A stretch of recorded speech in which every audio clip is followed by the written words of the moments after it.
ప్రశాంతమైన నదిపై బుట్టలో తేలియాడుతున్న బంగారు సూర్యకాంతితో మెరుస్తున్న నవజాత శిశువు, పొగమంచుతో కూడిన తెల్లవారుఝాము. కుంతి. నన్ను క్షమించు నా కుమారా, ప్రపంచం నీ సత్యానికి సిద్ధంగా లేదు. సామాన్య దుస్తులలో రథసారథి కొడుకుగా పనిచేస్తున్న యువ కర్ణుడు, పేదరికంలో దాగి ఉన్న రాజప్రకాశం. కర్ణుడు. నేను తక్కువ కులంలో జన్మించినప్పటికీ నా ధైర్యం రాజరికం. రాజపాఠశాల వెలుపల విల్లు పట్టుకున్న కర్ణుడు యువరాజులచే ఎగతాళి చేయబడ్డాడు. ద్రోణాచార్య. రథసారథి కొడుకు రాజుల ఆయుధాలను నేర్చుకోలేడు. కర్ణుడు.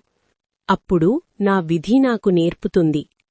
కర్ణుడు రాజుగా పట్టాభిషేకం చేసిన దుర్యోధనుడు, భావోద్వేగంగా మోకరిల్లిన కర్ణుడు. రాజసభ.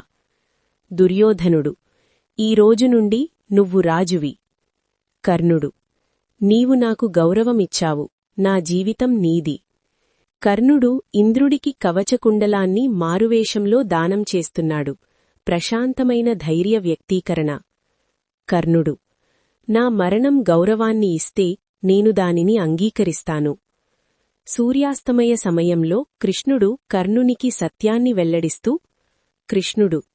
నువ్వు కుంతి కొడుకువి, పాండవుడివి. కర్ణుడు. విచారంగా నవ్వుతూ. అప్పుడు నేను నా కుటుంబంలో అపరిచితుడిగా జీవించాను. యుద్ధభూమిలో మరణిస్తున్న కర్ణుడు, విరిగిన రథం, ప్రశాంతమైన చిరునవ్వు. కర్ణుడు. చివరి శ్వాస. విధి లేనప్పుడు కూడా నేను విశ్వాసపాత్రుడని.